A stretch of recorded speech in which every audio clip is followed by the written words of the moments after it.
Bismillahirrahmanirrahim. Assalamualaikum warahmatullahi wabarakatuh.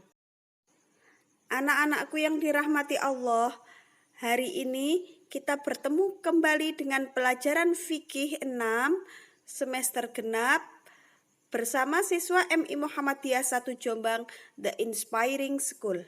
Selamat belajar, semoga kalian mendapatkan ilmu yang bermanfaat.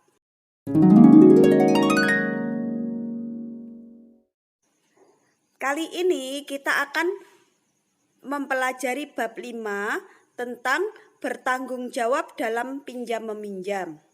Di antara yang akan kita pelajari adalah pengertian pinjam-meminjam, hukum pinjam-meminjam, rukun dan syarat pinjam-meminjam, tanggung jawab dalam pinjam-meminjam. Anak-anakku, untuk memenuhi kebutuhan dalam kehidupan sehari-hari, terkadang orang melakukan pinjam-meminjam. Bagaimana Islam mengajarkan tentang pinjam-meminjam? Yuk kita pelajari materi berikut. Pertama, kita akan mempelajari pengertian pinjam-meminjam. Dalam istilah fikih, pinjam-meminjam disebut dengan ariyah. Ariyah itu berasal dari bahasa Arab, artinya pinjaman.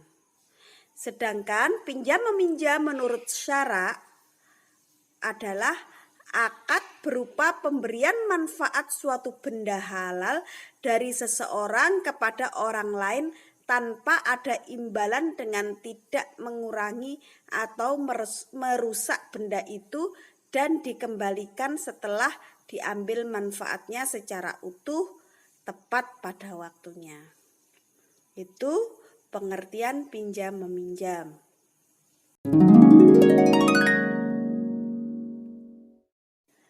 Berikut adalah dasar hukum atau dalil pinjam-meminjam. Yang pertama, wa ta'awanu 'alal birri wat taqwa wa la ta'awanu 'alal itsmi wal 'udwan. Artinya, dan tolong menolonglah kamu dalam mengerjakan kebajikan dan takwa, dan janganlah kamu tolong menolong dalam berbuat dosa dan permusuhan. Surah Al-Maidah ayat 2. Yang kedua, dalil dari hadis Rasulullah adalah wallahu fi aunil abdi maganal abdu fi auni ahihi. Artinya, Allah senantiasa menolong seorang hamba selama hamba itu menolong saudaranya. Hadis riwayat Muslim nomor 2699 diriwayatkan oleh Tirmidzi, At-Tirmidzi, nomor hadisnya 1930, 1425, 2945. Abu Dawud dalam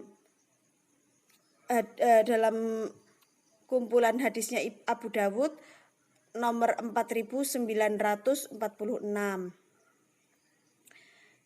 Ibnu Majah nomor hadisnya 255 dan Ahmad nomor hadisnya 252, 296, 500 dan 514.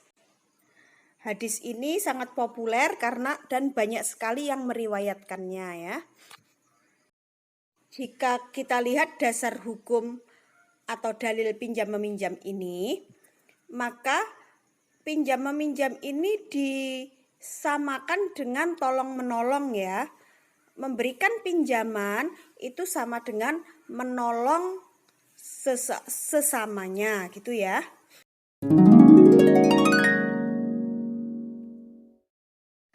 Selanjutnya adalah hukum pinjam-meminjam. Hukum asal pinjam meminjam adalah mubah atau boleh.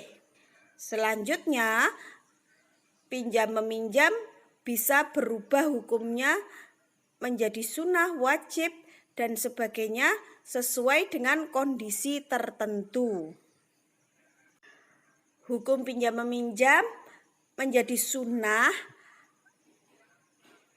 artinya pinjam meminjam yang dilakukan merupakan suatu kebutuhan akan hajat seseorang lantaran sang peminjam tidak punya.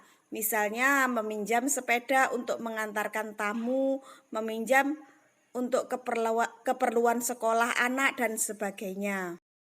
Anak-anakku, di sini Bu Dewi tambahkan, dalam pinjam meminjam seseorang harus memperhatikan batas-batas kewajaran dalam mengambil manfaatnya.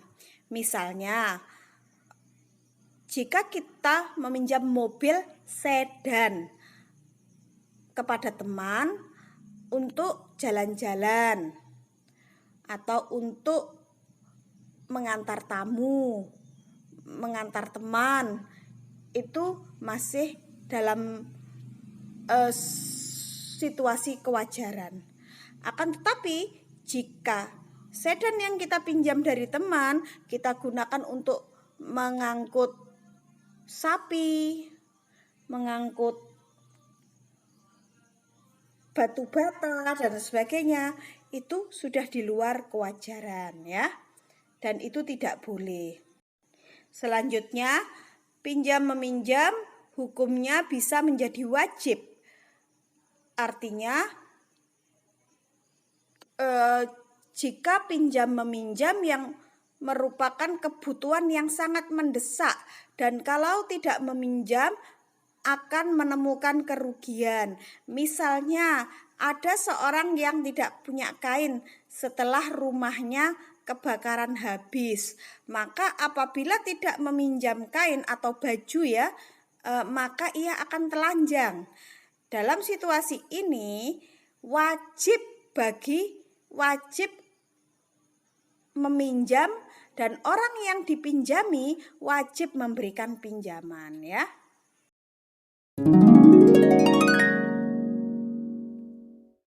Anak-anakku, selanjutnya pinjam meminjam juga bisa berubah menjadi makruh hukumnya ya. Artinya jika pinjam meminjam berdampak pada hal makruh, contohnya meminjamkan hamba sahaya untuk bekerja kepada orang kafir. Selanjutnya, pinjam meminjam juga bisa menjadi haram jika pinjam meminjam yang dipergunakan untuk kemaksiatan atau untuk berbuat jahat. Misalnya seseorang meminjam pisau untuk membunuh. Hal ini dilarang oleh agama juga ya. Terus contoh lain juga misalnya meminjam rumah untuk berbuat maksiat, itu tidak boleh juga.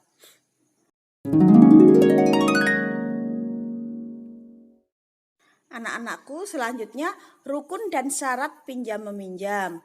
Rukun pinjam meminjam diantaranya adalah mu'ir, ada peminjam, musta'ir, orang yang meminjamkan barang, musta'ar, barang yang dipinjamkan, selanjutnya adalah ijab kabul. Kemudian syarat pinjam meminjam, syarat bagi peminjam, mu'ir, dan yang meminjamkan musta'ir adalah balik, berakal sehat, tidak dipaksa, dan dapat menjaga barang. Yang dapat menjaga barang ini khususnya adalah orang yang meminjam ya, bagi peminjam barang ya.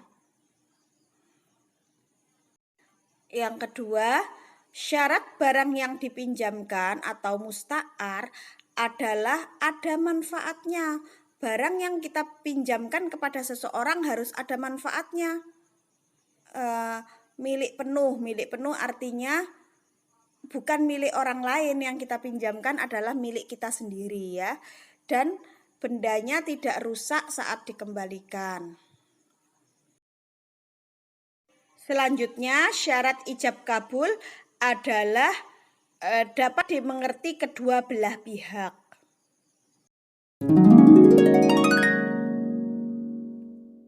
Selanjutnya, yang harus kita ketahui adalah tanggung jawab dalam pinjam meminjam.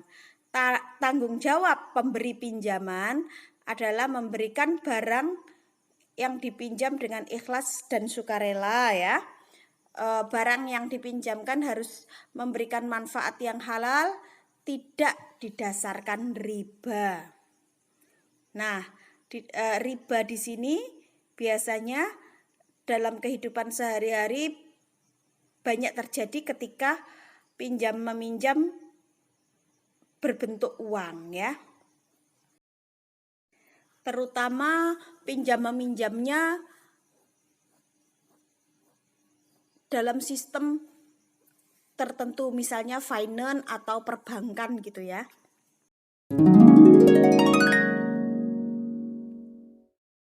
Selanjutnya adalah tanggung jawab bagi peminjam.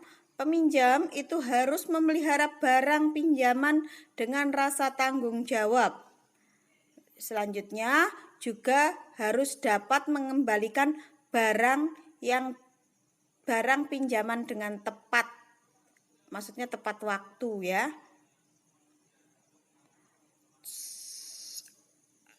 Selama barang itu ada pada peminjam, tanggung jawab ada padanya. Memanfaatkan barang sesuai kewajaran, perjanjian tidak merusaknya. Tadi sudah disinggung, ya, oleh Bu Dewi, kewajaran itu contohnya tidak menggunakan barang sesuai dengan ketidakwajaran, ya. Yang kelima, tidak meminjamkan kepada orang lain kecuali mendapatkan izin dari pemilik barang. Misalnya saya meminjam buku kepada A. Kemudian setelah saya selesai membaca, teman saya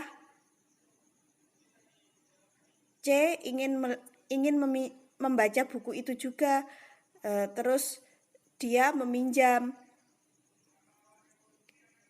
Itu tidak boleh saya langsung meminjamkan kepada C, tapi saya harus izin dulu kepada A yang pemilik barang aslinya tadi. Misalnya A, C pengen pinjam ini juga, kalau boleh setelah selesai saya baca, saya pinjamkan kepada C. Kalau A mengizinkan, itu boleh. Tapi kalau A tidak mengizinkan, harus segera dikembalikan, ya. Apabila barang pinjaman rusak, wajib memperbaiki atau mengganti, itu ya. Ketentuan selanjutnya juga, apabila barang pinjaman memerlukan ongkos atau angkutan dan biaya perawatan, maka biaya tersebut ditanggung peminjam. Misalnya, saya punya teman dari luar kota, sekolah di kota saya ini. Dia tidak punya saudara, tidak punya tempat tinggal. Kemudian saya punya rumah selain rumah yang saya tempati. Kemudian saya pinjamkan rumah saya yang satu kepada teman yang bersekolah di kota saya tadi. Nah, ketika rumah saya dipinjam oleh A, oleh teman saya tadi itu, misalnya ada kacanya yang pecah atau gentengnya yang pecah, itu yang wajib membetulkan adalah teman saya yang menempati itu tadi, yang peminjam, ya. Artinya tanggung jawabnya pada peminjam, bukan saya yang memberikan pinjaman, gitu ya. Selanjutnya contoh pinjam meminjam yang memerlukan ongkos angkutan dan biaya perawatan itu misalnya ya. Saya mempunyai kambing betina. Teman saya mempunyai banyak kambing betina, punya kambing betina, juga punya kambing jantan ya. Saya ingin agar kambing saya beranak pinak. Kemudian saya meminjam kambing jantan kepada teman saya.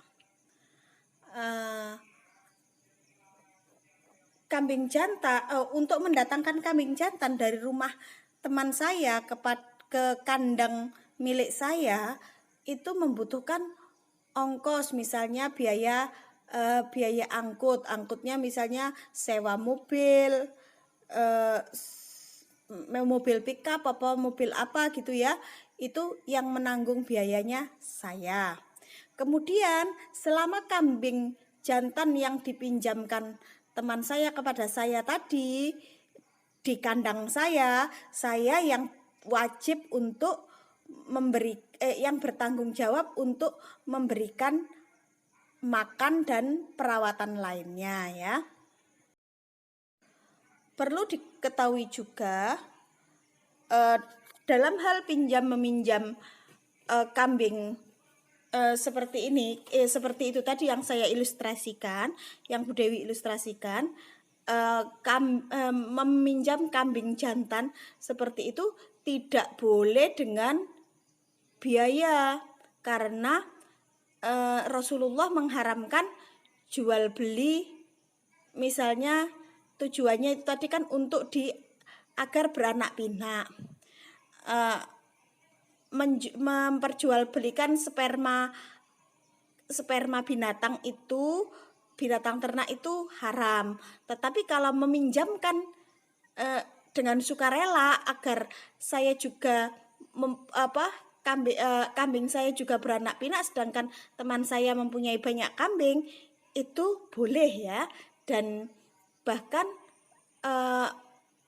baik karena menolong teman supaya perekonomiannya lebih baik seperti yang dia miliki, seperti itu ya. Yang terakhir, jika pinjaman disertai dengan jaminan, maka harus dibayar pada waktu pengembaliannya.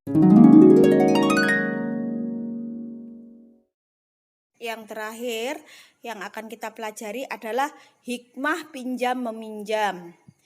Hikmah bagi peminjam: 1. Dapat memenuhi kebutuhan seseorang terhadap manfaat sesuatu yang belum dimiliki ya. Yang kedua, adanya kepercayaan terhadap diri untuk dapat memanfaatkan sesuatu yang ia sendiri tidak memilikinya.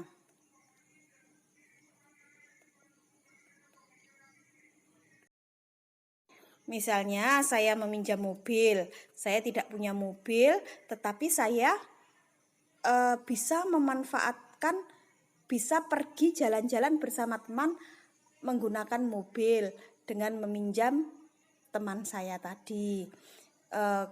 Kemudian saya juga jadi merasa bahwa saya mendapatkan kepercayaan, bisa memegang amanah tadi ya, memegang amanah, memanfaatkan mobil ini dengan semestinya meskipun saya tidak memilikinya gitu ya. Selanjutnya, bagi pemberi pinjaman adalah sebagai manifestasi rasa syukur kepada Allah Subhanahu wa taala yang telah dianugerahkan kepadanya. Allah menambahkan nikmat bagi orang yang bersyukur. Jadi memberikan pinjaman itu merupakan bentuk rasa syukur. Saya punya dan orang lain tidak punya. Saya bersyukur, makanya saya pinjamkan kepada teman saya gitu ya. Selanjutnya juga dapat membantu orang yang membutuhkan, dapat meringankan beban orang lain. Dan yang paling utama adalah di akhirat nanti terhindar dari ancaman surah Al-Maun ayat 4-7. Selain itu juga memberikan pinjaman juga akan disenangi oleh teman-teman atau orang-orang yang membutuhkan pinjaman kepada kita, gitu ya. Selanjutnya, secara umum hikmah pinjam meminjam adalah wujud mensyukuri nikmat Allah, melatih diri agar tidak bersifat kikir bagi pemberi pinjaman, melatih diri untuk bersikap tanggung jawab terhadap barang pinjaman bagi orang yang meminjam atau bagi peminjam. Selanjutnya mempererat hubungan silaturahmi, dan selanjutnya dapat meringankan beban orang lain. Nah, ini ya poin keempat diperhatikan. Yang paling penting pinjam meminjam itu jika kita memenuhi syarat rukun sesuai dengan syariat Islam, maka pinjam meminjam itu akan mempererat hubungan silaturahmi. Kita harus menghindari pinjam meminjam yang salah. Misalnya ketika seseorang meminjam sesuatu pada orang lain, meminjamnya baik-baik, tetapi ketika ada perjanjian pengembaliannya, mengembalikannya harus ditagih beberapa kali sampai capek orang yang mempunyai barang tersebut, belum juga dikembalikan. Terkadang seperti itu dan merenggangkan hubungan silaturahmi. Itu harus dihindari ya, karena tidak sesuai dengan ajaran Islam.